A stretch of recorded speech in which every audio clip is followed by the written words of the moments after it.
Ang tatlong anak na babae ni Putin, Maria Vorontsova, Katerina Tikhonova at Luisa Rosova, ay naghaharap ng mga marangyang buhay. Ang kanilang kasaganaan ay napaka-impresibo na nagtulak sa pamahalaan ng Estados Unidos na ipataw ang mga parusa sa kanila. Mula kay Maria, na tumanggap ng isang kahangahangang halagang 597 milyong rublo dahil sa kanyang pakikipagtulungan sa medikal na kumpanya na Nomeco, hanggang kay Katerina na sa maningning na paraan ay nanguna sa proyektong pangpapalawak ng campus na nagkakahalaga ng 1.7 bilyon dolyar, at sa batang kagandahan ni Luisa na sa 18 na taon ay nagawa ng mahumaling na mag-angkin ng isang marangyang mansyon sa isla ng Kameni.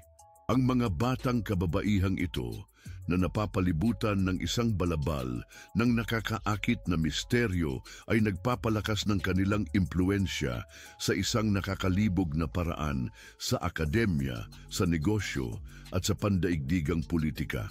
Sa video na ito, tuklasin natin kung paano nagbubulaga ang kanilang kapangyarihan sa bawat usap-usapan tungkol sa kanilang tagumpay. Simulan natin sa pagsusuri ng mga ari-arian at estilo ng buhay ng mga anak ni Putin. Si Maria Vorontsova at Katerina Tikhonova, mga anak ni Putin, ay nanatiling malayo sa limelight. Ang kanilang mga publikong pagpapakita ay napakakaunti tulad ng bulong ng hangin. Walang nakakaakit na silip sa kanilang mundo na nagre-reyna sa mga ulo ng mga Ruso.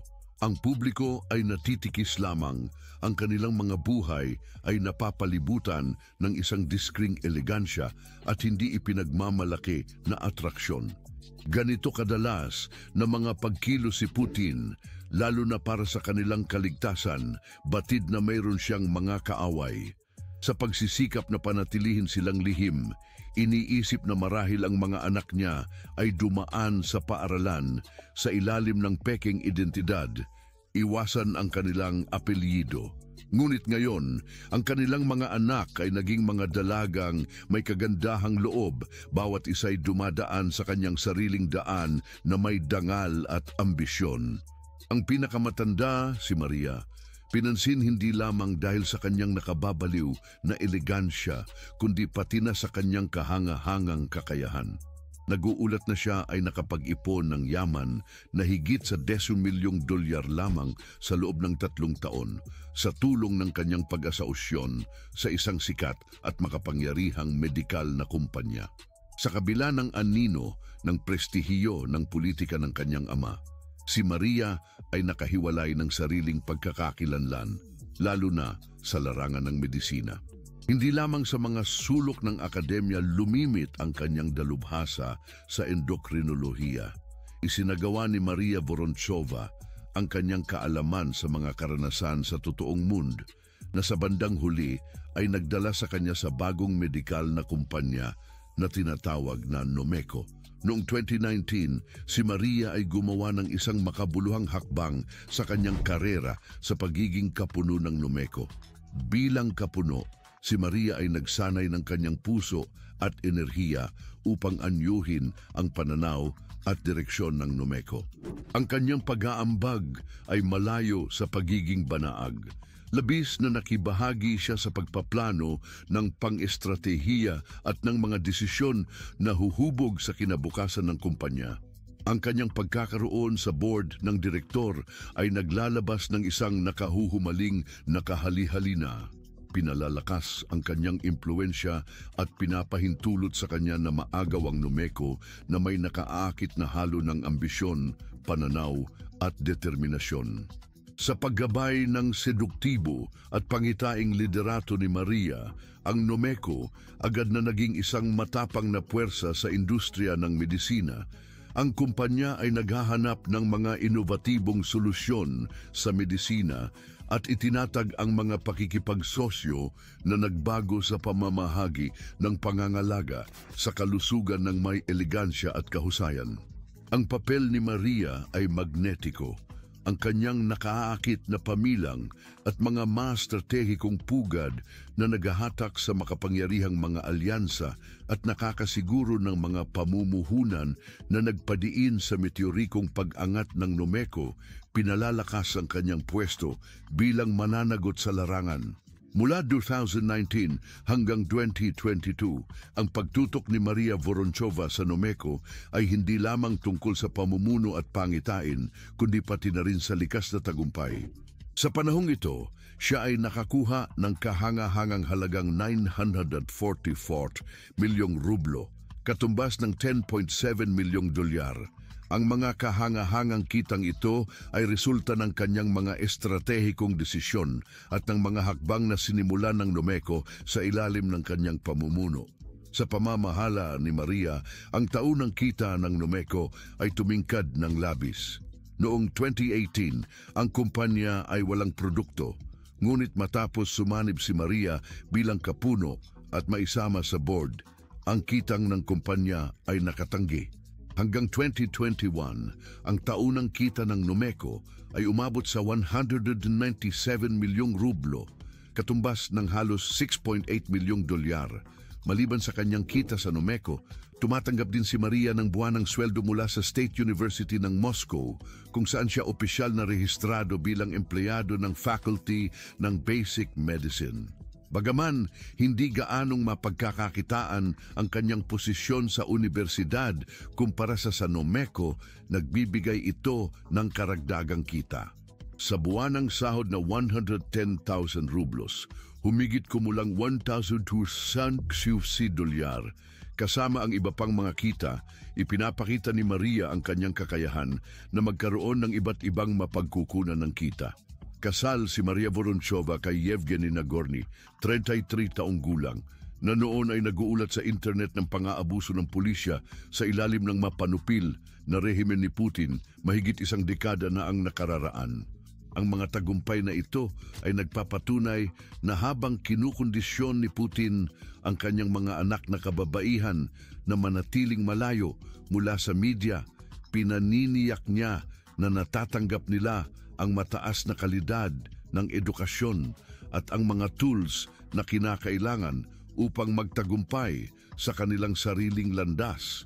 Ang pangalawang anak, isang dating mananayaw na akrobatiko na may napakagandang elegansya, ay nagpatuloy sa impluwensya na bumubuo sa elitistang lipunan ng Moscow. Si Katerina Tikhonova, na malawakan na kinikilalang pangalawang anak ni Vladimir Putin, ay nagtayo ng isang komplikadong network ng yaman at kapangyarihan. Ang kanyang kaakit-akit hindi lamang hanggang sa kanyang natural na elegansya, kundi pati na rin sa kanyang matatalim na talino na pinalalakas ang kanyang tagumpay sa pamamagitan ng mga prominenteng akademikong achievement, tagumpay sa pagninegosyo na sinusuportahan ng Estado. Mas lalo pang pinatataas ang kanyang pagangat sa pamamagitan ng kanyang malalim na ugnayang sa makapangyarihang oligarko ng Russia. Pinalalakas ang kanyang posisyon sa susunod na henerasyon ng mga may impluensya sa sirkulo ng kapangyarihan ng elitistang lipunan ng Russia. Halos hindi na siya kilala sa publiko hanggang sa taong 2015, kung kailan kinumpirma ng Reuters ang kanyang pagkakakilanlan pagkatapos kumalat ng malawak ang mga alingaw-ngaw tungkol sa kanyang papel sa akademya. Sa ilalim ng apelyido ng kanyang lola sa tuhod, si Tikhonova, siya ay nagsilbing prominente sa State University ng Moscow, kung saan siya ang namuno sa iba't ibang proyektong sinusuportahan ng Estado at nagpanatili ng leadership sa isang malaking proyektong pang-ekspansyon ng kampus na nagkakahalaga ng 1.7 bilyong dolyar. Sa universidad, kasama sa kanyang opisyal na mga tagapayo, ang malalapit na mga kaalyado ni Putin, marami sa kanila ay dating mga kasama sa KGB, ang dating ahensya ng seguridad ng kanyang ama. Ang elitistang network na ito hindi lamang nagbigay sa kanya ng profesional na suporta, kundi nakapag-redirect din ng Estado-funded resources para sa kanyang mga inisyatiba. Ang kanyang reputasyon sa akademiya ay napatibay sa pamamagitan ng kanyang mga kontribusyon sa pananaliksik at pamumuno sa pagdevelop ng mga proyekto sa siyensya. Maliban sa pagiging kinatawan ng Rusong siyensya sa internasyonal na mga kaganapan, tulad ng St. Petersburg Economic Forum, ang impluensya ng Tikhonova sa mga siyentipikong sirkulo ng Russia ay mahirap sukatin. Gayunpaman, ang mga koneksyon niya sa Kremlin ay nagpapadali sa kanyang mga proyekto, kagaya ng ipinakikita ng malalaking pondo mula sa pamahalaan at suporta mula sa organisasyonal na natanggap niya sa pamamagitan ng kanyang kasal kay Kirill Shamilov. Bukod sa kanyang karera sa akademiko, ang yaman ni Tikhonova ay lubos na lumago dahil sa kanyang kasal kay Kirill Shamilov, anak ni Nikolai Shamilov, isang malapit na kasamahan ni Putin at shareholder ng Bank Russia. Itinuturing na personal na bangko ng mga elitistang Ruso ang bangkong ito at iniuugnay ito sa pamamahala ng yaman ng mga mataas na opisyal at oligarko.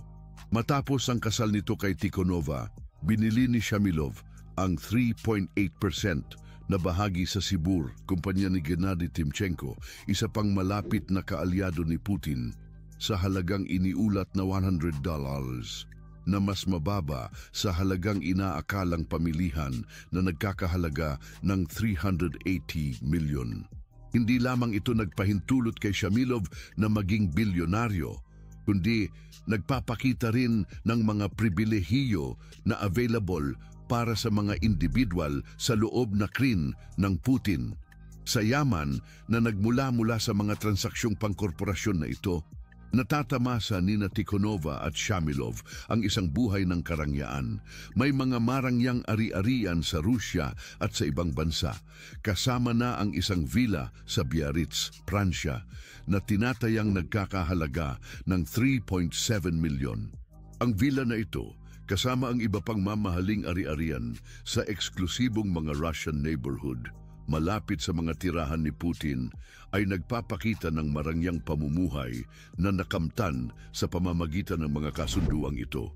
Ang pagsasaliksik batay sa emails at mga dokumento na nabunyag mula sa iStories at Organized Crime and Corruption Reporting Project, OCRP, ay nagpapakita ng malaking gastos ng mag-asawa sa mga ari-arian at kagamitan.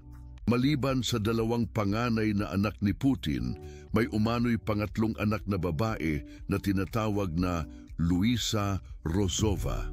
Nabalitaang si Svetlana Krivonogic, ang dating kasambahay na naging milyonaryo ni Putin, ang nagkaroon ng anak na si Luisa.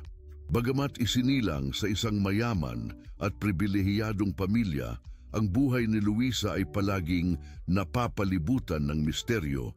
May mga chismis kung sino ang kanyang tunay na ama na nagpapahigpit sa kanyang kwento. Bagamat walang opisyal na kumpirmasyon, ang ugnayan ng Luisa at Putin ay patuloy na nagpapaakit ng walang katapusang kuryosidad. Ang kanyang pamumuhay na napapaligiran ng kasaganahan at pagsasayang-saya ay nagpapahiwatig ng posibleng koneksyon sa makapangyarihang lider ng Rusya na kumikilan sa mga sumusunod sa kanyang kwento sa isang nakahahumaling na misteryo. Ang kasosyalang kinakaharap ni Luisa at Svetlana ay nakaaakit. Sinasabing nakapag-ipon si Svetlana ng tinatayang 100 milyon, kinabibilangan ang likas at kagubatan na ari-arian. Matatagpuan sa puso ng San Petersburgo, ang isla ng Kameni ay napapalibutan ng mga luntiang halaman at tahimik na tubig ng ilog Neva, kilala para sa kanyang kasaganaan at pagiging espesyal. Isa sa mga ari-arian nito ay isang marangyang apartment, kung saan may mga chismis na ito ay ang dating tahanan ni Luisa Rozova noong siya ay bata pa. Ang tirahang ito ay nagpapakita ng mararangyang pamumuhay ng elite na Ruso na itala ng kilalang ahensyang imobilyarya na RM Engel and Volkers. Ang apartment sa tuktok na palapag ay may lawak na higit sa 4,800 square feet sa isang pribadong complex na tinatawag na Berezovaya Alley, Binubuo ng 21 lamang na apartment, kilala sa kanyang kalinisan at pagiging espesyal. Ang klasikong disenyo ng gusali ay napapalibutan ng kanal na nagpapakita ng kanyang privacy at prestihiyo. Higit pa sa simpleng bahay, ito ay isang kastilyo ng kasaganaan. Sa loob nito, ang pinakamataas na antas ay may isang maluwang na living room na may mabuting kasangkapan at elegante na dekorasyon. Sa tabi ng living room, may isang maluwang na terrace na may stunning na tanawin ng Ilog Neva, nagbibigay ng tahimik na pahingahan mula sa ingay ng lungsod.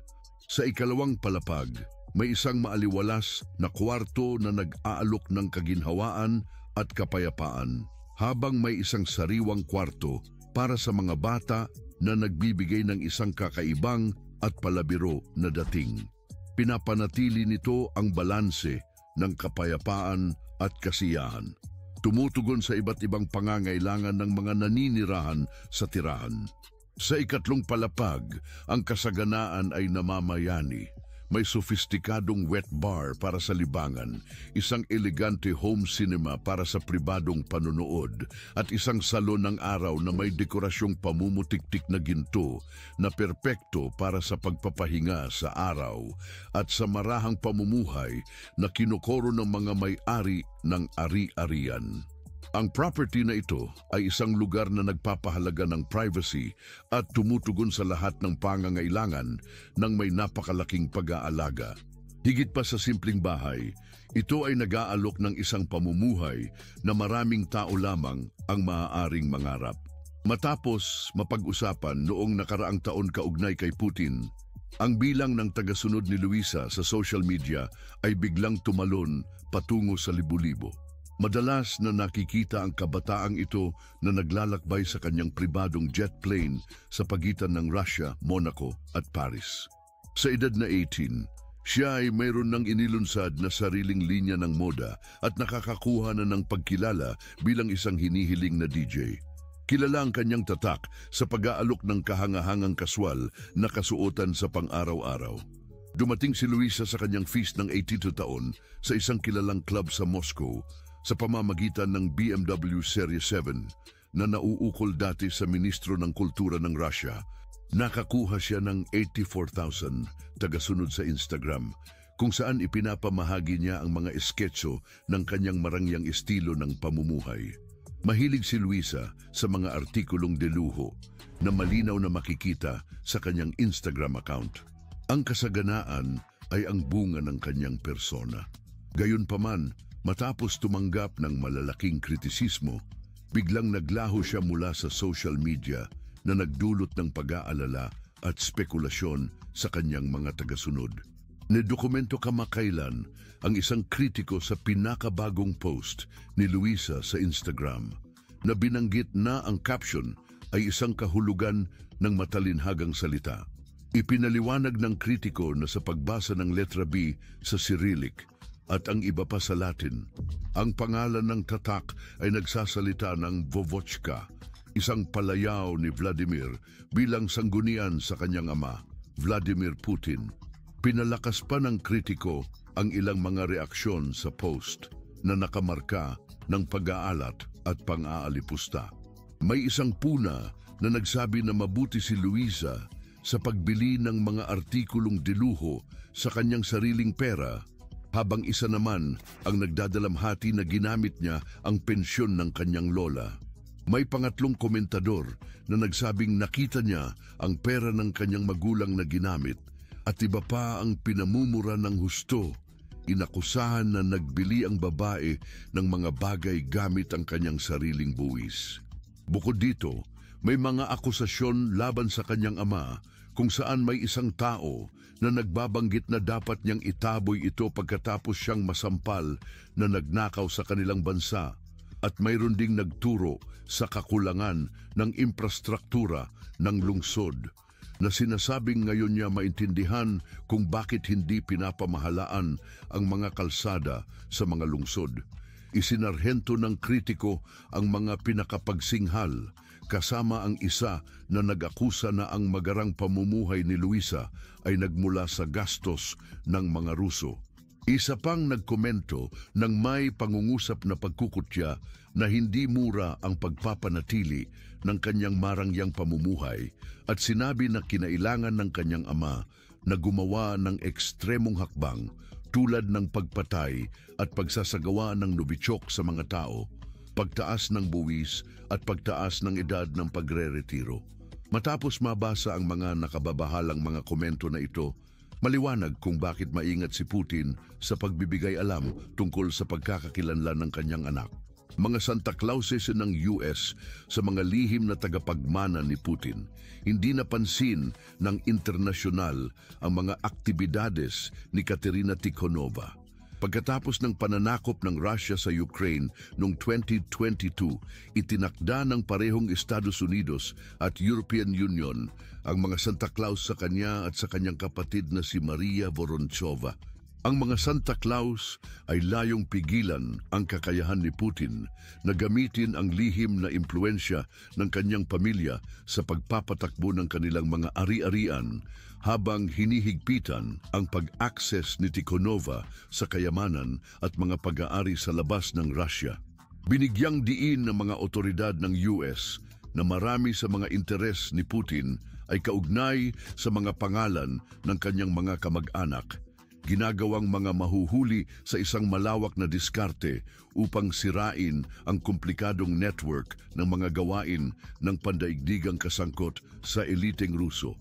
Ang pinagmulan ng mga Santa Claus na ito ay nagbabalik sa patuloy na krisis sa Ukraine kung saan binabatikos ang Russia para sa kanilang militaristang pagsalakay.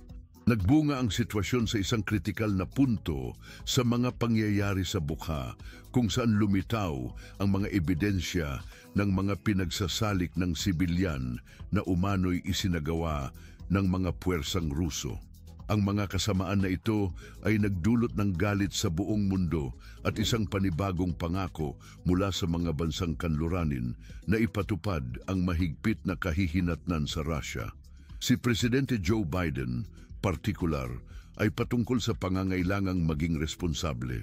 Siya ay paulit-ulit na nagbigay diin sa pangangailangan na harapin ng Russia ang mahihigpit at agaran na mga kahihinatnan ng kanilang mga aksyon sa Ukraine. Ang desisyon na tukuyin ang mga anak ni Putin ay isang tuwirang tugon sa tawag na ito sa responsibilidad. Ito ay nagpapahiwatig ng isang pagbabagong pang-estratehika sa politikal na ugnayan ng US, lumampas sa tradisyonal na mga pamamaraan ng diplomasya upang magbigay ng personal na presyon kay Putin.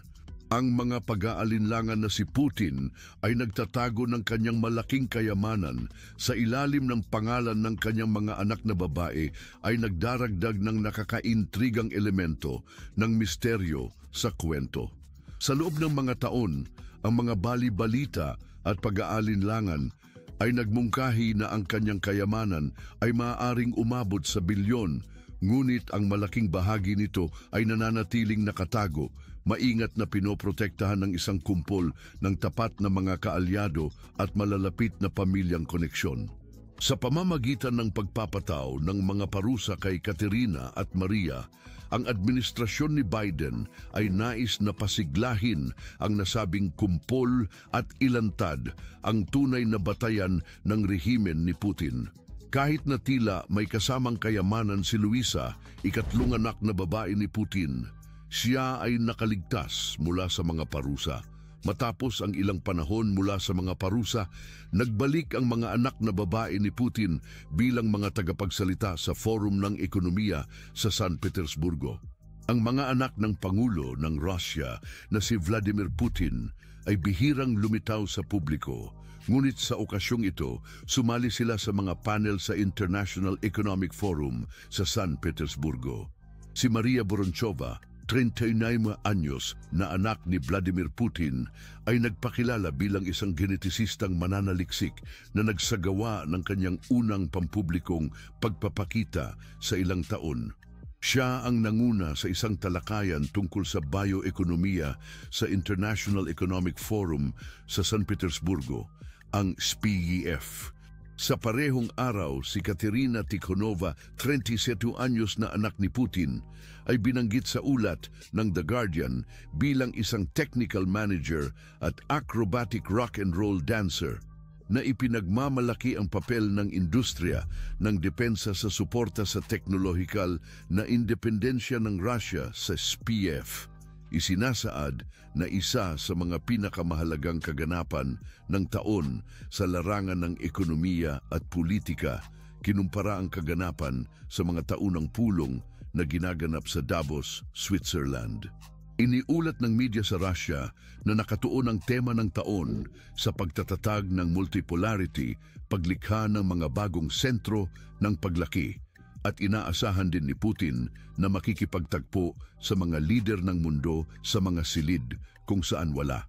Ang kawalan ng mga delegasyon mula sa kanlurang bansa at ang malakas na presensya ng mga bansang mula sa Timog Amerika at Asya ay nagdagdag ng mahalagang komponente sa politika sa forum. Maraming mga media ang nag-ulat sa biglang paglabas ng mga anak na babae ni Putin sa SPF. Ayon sa New York Post, bagaman hindi gaanong binanggit ni Katerina at Maria ang tungkol sa kanilang karera, ang kanilang presensya ay naglalayon na palakasin ang imahe ng kanilang ama sa kaganapan. Binigyang diin ng The Guardian na ang mga anak ni Putin at ang kanilang mga kaalyado ay patuloy na nakakamit ng mas maraming posisyon sa mundo ng negosyo at pamahalaan. Nagpapahiwatig na ang kanilang nagtanda ng mga magulang ay nagtatrabaho upang tiyakin ang patuloy na paglipat ng kapangyarihan at impluensya. Sa kabilang banda, iniulat ng New York Post na si Ronald Marks, dating CIA OSA, ay nagmungkahi na si Putin sa yugto ng kanyang buhay ngayon ay nagbabalak muli ng kanyang pamana. Binanggit ni Marks na kilala ang dalawang anak na babae sa kanilang talino at kung maaari nilang maakit ang atensyon at maging representante ng kanilang ama, tiyak na kukunin ni Putin ang pagkakataon. Ngayon, tukuyin natin ng mas maigi ang kayamanang nag-anyo sa imperyo ni Putin. Ang yaman ni Vladimir Putin ay isang misteryong nagbibigay challenge sa imahinasyon na babalot sa isang aura ng walang humpay na mga diskusyon. Opisyal na bilang Pangulo ng Rusya, nakakatanggap siya ng kaunting sahod. Gayunpaman, ang kanyang estilo ng pamumuhay ay nagpapahiwatig ng luho. May malalaking ari-arian, kiniskislap na mga yate, at mga kayamanan na labis sa kanyang naideklarang kita. Ang mapaglarong kahibangan na ito ay nagbibigay buhay sa pagkamangha. Saan nagmumula ang tunay na kapangyarihan ng kanyang kayamanan? May mga pag-aalinlangan tungkol sa isang komplikadong salapi ng mga kubling yaman, isinasantabi sa mga kaugnayan ng mga makapangyarihang kasangkot at mga kalakalang mapagkita sa loob ng Rusya. Ang mga koneksyon na ito ay maaaring magpatitang malagay siya sa pagitan ng mga pinakamayayamang tao sa mundo. Bagaman nananatiling lihim ang katotohanan, tumatakas tulad ng seda sa mga nagmamadali na mga kamay. Ang mga haka-hakang dumadaloy tulad ng usok, nagpapatindi sa misteryo.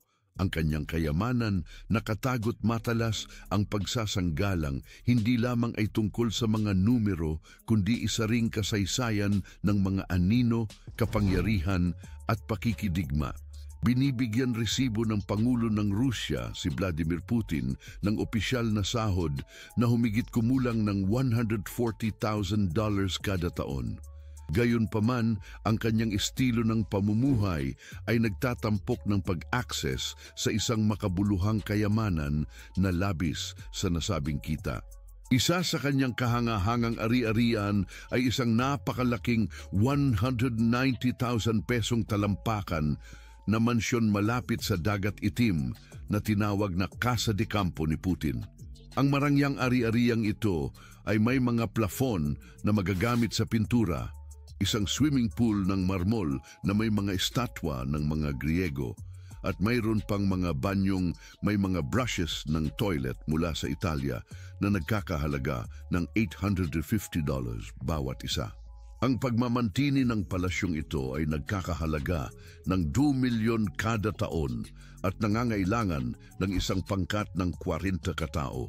Bukod sa isang pribadong teatro at heliport, kasama sa ari-arian ang kanilang sariling winery. Gayunpaman, ang kasaganaan ng tahanan ay may kasamang mga kontrobersiya dahil may mga ulat na ito ay itinayo gamit ang pondo na may kaugnayan sa katiwalian at paboritismo.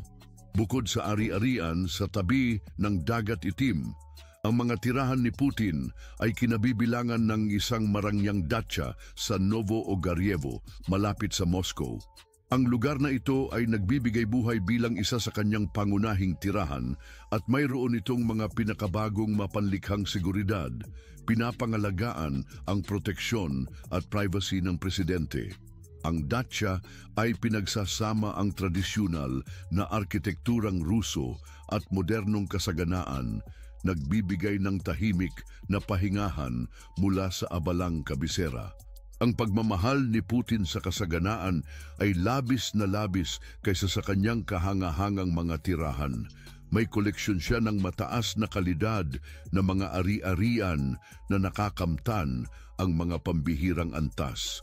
Sa sentro ng koleksyong ito ay ang kanyang flota ng eroplano na kapantay sa anumang leader sa mundo. Ang pinakabantayuhan ay ang Ilyushin Il-96, isang jato na may mahabang saklaw at may napakaganda at bonggang neoklasikal na pabahay. Kilala bilang Kremlin Voador, ang eroplano ay nagkakahalaga ng 716 milyon at may pinakabagong teknolohiya. Ang disenyo ay may kasamang mga kasangkapan ng tamo, mga layer ng walnut at mga detalye ng ginto na pinabibilis ng pagkakahalintulad sa tricolor ng Rusya na lumilikha ng isang sophisticated at marangyang atmosfera. Saan pa man patungo o anuman ang agenda, ang Presidente Putin at ang kanyang mga panauhin sa loob ay nakakaranas ng malawak na pangkat ng mga amenidad. Kabilang sa mga pasilidad sa loob ay isang pribadong OCE, ilang kwarto para sa pulong at kumperensya, isang silid para sa pag-relax, lugar para sa mga panauhin, maliit na gym, malawak na espasyo para sa pagkain, bar, maraming paliguan, at isang medikal na sangay na nakalagay para sa iba't ibang mga sakuna. Para sa seguridad, ang Il-96 300PU ay may mga advanced na depensa upang matiyak ang ligtas na paglalakbay ng presidente at ng kanyang mga panauhin, maging ang mga miyembro ng pamilya o opisyal ng pamahalaan. Ang eroplano ay may iba't ibang layer ng proteksyon laban sa mga potensyal na banta, tulad ng isang anti-radar na pampeligrong palamuti at isang sistema ng depensa laban sa eroplano. Bagaman maraming detalye tungkol sa mga hakbang na ito ng seguridad pa ay klasipikado. Ang mga makikita sa labas na mga patakaran sa seguridad ay nagbibigay din ng mataas na antas ng proteksyon ng permanente. May iba't ibang replika ng eroplano na pinakapaborito ng Pangulo ng Russia na sumusunod sa pangkaraniwang kasanayan ng mga pandaigdigang pinuno na magkaroon ng magkatulad na mga set ng mga sasakyan. Kung sakaling kinakailangan ng isang pandaigdigang pagbisita, hindi bababa sa 2 sa 3 karagdagang opisyal na eroplano na Il-96 ang ihahanda na tumutulong sa pagtatago kung aling partikular na eroplano ang nasa loob ang Pangulo at kanyang mga panauhin.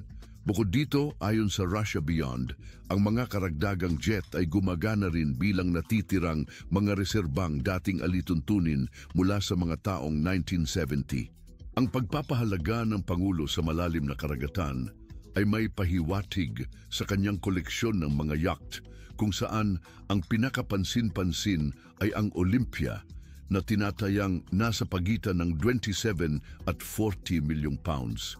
Ang yacht na ito ay isang regalo ni Roman Abramovich kung saan ang disenyo ng bahay sa loob ay pinatakda ng kilalang Mark Hampton Design House. Ang Olympia ay may helipad pool at mga marangyang kwarto na karapat-dapat sa mga royals. Madalas itong nakikitang naglalayag sa mga tubig ng dagat itim, pinapatunayan ng luho at panlasa ni Putin. Nedagdagan kamakailan, si Vladimir Putin ay nagdagdag ng 2 karagdagang sasakyang pandagat sa kanyang koleksyon ng mga yacht na nagiging kabuuan ng 10. Ang leader ay nagbili ng isang barkong may sukat na 68 metro na tinatawag na Chaika, may halagang 28 milyong pounds, habang ang Seagull Chaika na may sukat na 24 metro ay nag-aalok ng isang marangyang karanasan na may mga pasilidad tulad ng jacuzzi, gym, beach club, BBQ area, pool. Ang yacht ay may mga jet ski, scuba diving equipment at fishing gear para sa karagdagang pagbibigay saya. Ang koronang hiyas ng koleksyon ng mga yacht ni Putin ay ang Scheherazade na tinatayang nasa 500 milyong pounds at may ilang insiders na nagtutulak na ito ay nagkakahalaga ng 750 milyong pounds. Ang kasaganaan na ito binubuo ng 6 na decks, may mga pool na maaaring maging mga dance hall, isang spa, isang teatro, isang gym at hindi isa kundi 2 heliportos. Ang luho ay umaabot hanggang sa pinakamaliit na mga detalye na halos bawat sentimetro ng yate ay pinapalamutian ng ginto, kabilang ang mga suporta para sa papel de banyo. Ang wardrobe ni Putin ay isa pang halimbawa ng buong pagpapakita niya ng yaman. Partikular na kapansin-pansin ang kanyang koleksyon ng mga relo, kabilang ang mga piraso mula sa kilalang mga tatak tulad ng Patek Philippe at A. Lang & Son. Ang mga relo na ito, na kadalasang yari sa puting ginto at may mga diamante, ay tinatantya ng bilyon-bilyong dolyar bawat isa. Bukod dito, siya ay naglalakbay sa isang espesyal na tren spook ng 22 Bagon. Ang tren na ito ay nagkakahalaga ng 74 milyong dolyar para itayo at may taunang gastos na 15.8 milyong dolyar para sa pagmamantini. Kabilang sa mga tampok ng tren ang isang ganap na aprobadong gym o isang sasakyang pangkalusugan sa pag-eehersisyo, isang salon ng kagandahan at masahe na may mga kagamitan laban sa pagtanda, isang Turkish bath na may kompletong libingan at nakatile, pati na rin ang mararangyang kwarto at mga pininturahang dining car. Meron din itong sinehan. Ang ilan sa mga bagon ay may mga sistema ng komunikasyon na nagbibigay daan kay Putin na manatiling konektado at ma-update sa labas na mundo sa lahat ng oras. At may isang buong bagon na may panggatong generator. Ang tren ay malakas na binalutan ng armor. May mga pintuan at bintana na balaproof at may mga kagamitan at pasilidad na nagliligtas ng buhay. Hindi na kumpirma ng Forbes ang pag-aari ni Putin ng mga ari-arian na nagkakahalaga ng 1 bilyon dolyar o higit pa, kung saan ito ay nananatiling nasa kanilang listahan ng mga bilyonaryo. Inihayag ni Nancy Bill Browder sa harap ng Senate Judiciary Committee ng Estados Unidos na si Putin ang pinakamayaman sa mundo na may tinatayang net worth na $200 bilyon. Habang si Putin ay namamahala sa mga marangyang ari-arian at yate, milyon-milyong mga Ruso ang kinakaharap ang mga suliranin sa pinansyal. Sila ay nakaharap sa mababang sahod, pagtaas ng mga presyo at limitadong access sa mga mahahalagang serbisyo. Ang lumalaking agwat sa pagitan ng pinakamayaman at iba pang populasyon ay nagdudulot ng pagkadismaya at nagtutulak sa mga tao na tanungin ang isang sistemang nagkukonsentra ng yaman sa kamay ng iilan. Hindi si Putin ang tanging itinuturing na may duda sa yaman. Ang kanyang dating asawa, si Lyudmila, ay may mahalagang papel din. Ang dating asawa ng Pangulo ng Rusya na si Vladimir Putin ay nakipagtulungan sa pagtatag at kasalukuyang sumusuporta sa isang foundation na may hawak ng isang makasaysayang ari-arian sa Moscow na kumikita ng milyon-milyong dolyar sa renta. Ang gusali ay na-renovate sa tulong ng mga kasamahan ni Putin at ang kita mula sa renta ay isinasalin sa isang pribadong kumpanya na rehistrado sa pangalan ni Lyudmila, kanyang dating asawa, ayon sa mga datos ng korporasyon. Itinatag ang foundation noong 2002 at noong Setyembre ng 2006, sinabi ng Rossiyskaya Gazeta na si Lyudmila ang tagapamahala ng institusyon. Sa isang panayam sa publikasyon noong taong iyon, ginamit niya ang plural kapag nagsalita tungkol sa foundation at 3 mapagkakatiwalaang source tungkol sa mga aktibidad ng organisasyon ang nagpatunay na sinusuportahan ni Lyudmila ang isang parangal sa literatura at isang publisher na may kaugnayan sa foundation. Ang foundation ang tahanan ng Center for Civilization and Dialogue, ngunit ang karamihan ng gusali ay inuupa sa iba't ibang mga tenant kasama na ang 2 malalaking state banks. Ang mga tenant ay nagbabayad ng kanilang renta sa isang kumpanya na tinatawag na Meridian na may 99% pag-aari ng Interaservice. Ang mga dokumento ng korporasyon at ari-arian na ni-review ng Reuters noong simula ng Mayo ay nagpapakita na ayon sa isang opisyal na record ng mga korporasyon, ang Interaservice ay pag-aari sa buong-buong ni isang babae na tawag na Lyudmila Alexandrovna Shkrebneva mula 2014 na may apelyido ng kanyang dalaga na apelyido ni Mrs. Putin. Bagaman, ang Reuters ay hindi nakakuha ng dokumento na nagpapatunay ng pagkakakilanlan ni Shkrebneva bilang dating asawa ng Putin, iba pang ebidensya bukod sa pangalan ang nagpapahiwatig na ang dating unang ginang at may-ari ng Interaservice ay parehong tao. Ang dating CEO ng Interaservice ay si Olga Alexandrovna Chomaeva na sinasabing kapatid na babae ng dating asawa ni Putin ayon sa iba't ibang Russian media. Hindi nakontak si Chomaeva upang magbigay ng komento tungkol dito. Ang Departamento ng Ari-arian ng Kremlin ay nagbabantay sa mga gawain ng renovasyon sa Casa Volkonsky sa Vozdvizenka Street sa Moscow ayon sa mga dokumento ng renta na ni-review ng Reuters. Kahit na ang gusali ay hindi na pag-aari ng Estado sa panahong iyon, isang source na kasangkot sa renovation ang nagulat na si Lyudmila Putina na kasalukuyang asawa ng Pangulo sa panahon ng iyon ay bumisita sa Casa Volkonsky upang inspeksyonin ang trabaho. Binanggit ng source na nagsalita sa Reuters sa ilalim ng kondisyon ng anonimato na lahat ay alam na ang Departamento ng Ari-arian ng Kremlin ay masusi sa pagbabantay sa proseso. Kapag dumating si Mrs. Putin para sa isang inspeksyon, agad na isinasara ang Vozdvizenka Street. Ang Russian Bank VTB, isa sa kasalukuyang mga nangungupahan sa Casa Volkonsky, nagbabayad lamang ng higit sa $2 million na taunang upa ayon sa isang dokumento ng bidding na inilathala sa isang pampahayagan ng pamahalaan noong 2015. Hindi nakapag-establish ang Reuters ng kabuuang kita na tinatanggap ng Meridian para sa pag-upa ng espasyo sa ari-arian sa Moscow o kung magkano ang binabayaran sa CDIC Foundation. Ang mga financial statements ng kumpanya noong 2015 ay nagpapakita ng kita na 285 milyong rublo, $3.89 million, ngunit hindi naglalantad kung saan napupunta ang pera.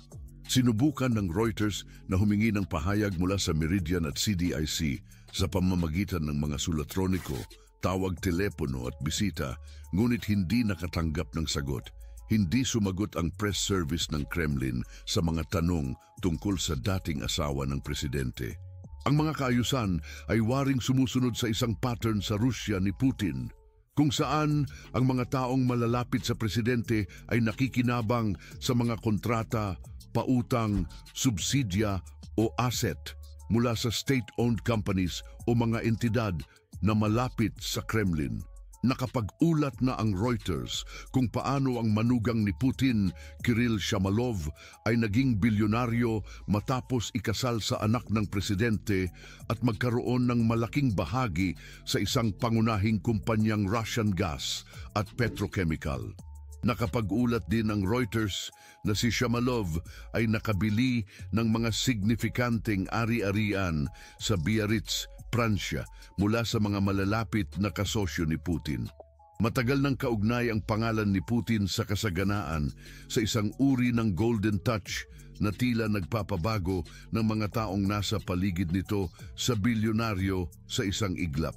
Gayunpaman, hindi ang kumikinang nakapalaran ng kanyang mga kasama ang maaaring magtakda ng kanyang mana, kundi ang di pa nasasakupang potensyal ng kanyang mga anak. Ang kanilang pag-angat sa kabantasan ay maaaring magsulat ng susunod na yugto ng tagumpay para sa Rusya, nagpapahiwatig ng isang hinaharap kung saan ang impluensya at inobasyon ay namumuno sa simpleng kamanahan. Kung nasisiyahan ka sa panunood ng video na ito, huwag mag-atubiling mag-click sa anumang mga cards sa iyong screen para magkaroon ng karagdagang nilalaman.